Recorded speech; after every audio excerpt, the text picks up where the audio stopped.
Close Lily Ross feared seeing her husband's face on a new man would trigger painful memories of losing him to suicide. Instead, she was proud to see his face transform another life. November the 10th. Lily Ross was terrified but excited to meet the man who had been given her husband's face. Kalen Rudy Ross had killed himself in 2016, but in death had given a gift to others: his lungs, his kidneys, his face. And although she admitted she probably wasn't quite ready, Ross braced herself to see a part of her husband that was living on. "You look really good," she told Andy Sandness, embracing him like she had known him all her life. "Thank you so much," he responded. As the two sat together in a hospital library, Ross reached out and touched the face that once belonged to her husband. "I'm going to close my eyes," Sandness said. The young widow started to laugh, lightly stroking Sandness' beard. "It feels really good," she said. More here are the 2017 Dorbarn Education Award winners. The powerful moment was captured on video late last month at the Mayo Clinic. It was at that hospital where, more than a year ago, Sandness underwent a nearly 60-hour surgery, becoming the clinic's first face transplant recipient. Now he was back meeting his donor's widow, Faceto face, for the first time. "When you first do something like this, it's just a big excitement to finally meet each other. Just who I mean, the build-up is just so much," Sandness said in a video released by the Mayo Clinic. "And then there's anxiety and pressure." Lily Ross left talks with Andy Sandness after meeting at the Mayo Clinic, Friday, October 27, 2017, in Rochester, Minnesota. 16 months after transplant surgery gave Sandness the face that once belonged to Kalen Rudy Ross, he met the woman who had agreed to donate her high school sweetheart's face to a man who'd been nearly a decade without one. App photo Charlie Niebugal photo Charlie Niebugal, App Sandness and Kalen Ross had numerous things in common. Both men loved spending time outdoors, hunting and fishing. Both also struggled with similar thoughts and feelings that ultimately brought them to the same dark place, according to the Associated Press. In 2006, when Sandness was 21, he put a bullet through his chin, maiming most of his face, according to the app. The Wyoming native survived. A heart transplant saved this teenager's life. But he died on his first day of school. A decade later, in June 2016, when he, too, was 21, Ross shot and killed himself in Minnesota.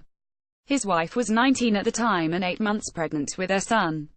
Soon after her husband's suicide, she was asked by an organization that arranges organ and tissue donations if she might help a stranger who was awaiting a face transplant. Attempts to repair the damage to Sandness' face had likely saved his life, but for many years since then, he had been in hiding, left with a mouth no larger than the size of a quarter and nothing more than a prosthetic nose that would often fall from his face, according to the app. "I wouldn't go out in public. I hated going into bigger cities," he said. Lily Ross left shows her family photos to Andy Sandness during their meeting at the Mayo Clinic, Friday, October 27, 2017, in Rochester, Minnesota. 16 months after transplant surgery gave Sandness the face that once belonged to Ross' husband, Kalen Rudy Ross, he met the woman who had agreed to donate her high school sweetheart's face to a man who'd been nearly a decade without one. App photo Charlie Niebugal photo Charlie Niebugal, AFIS doctors had found him an almost perfect match for a new face. The two men were close in age and had similar skin tone and facial structures. The young widow knew she needed to say yes.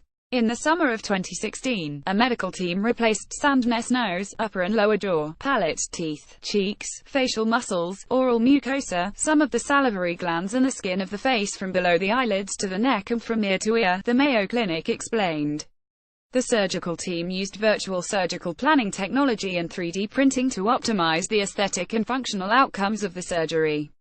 Samir Mardini, the lead surgeon, said the surgical team used cutting guides that they would clip onto the bones in the face to get a precise fit. They would give us the exact location of the cut, exact angle of the cut, so when we took the donor's face and put it on the recipient, it would fit perfectly, he said in the video released by the clinic. Although the thought of seeing her husband's nose, his chin and his smile on a man she did not know was difficult, Ross told the app she said yes because she wanted her son to one day see what his father had done for others. 16 months later, Sandness got the opportunity to say thank you. "I wanted to show you that your gift will not be wasted," he told Ross. The two sat in a library at the Mayo Clinic, flipping through photo albums. Ross pointed out the resemblances and differences in two men who share the same face. It looks amazing, Ross said. You can see Rudy with a chin because you can't grow hair in the middle, too. And HES got the flush cheeks, and HES got a little mole on his nose. Otherwise, I see Andy. I don't see much of Rudy in him.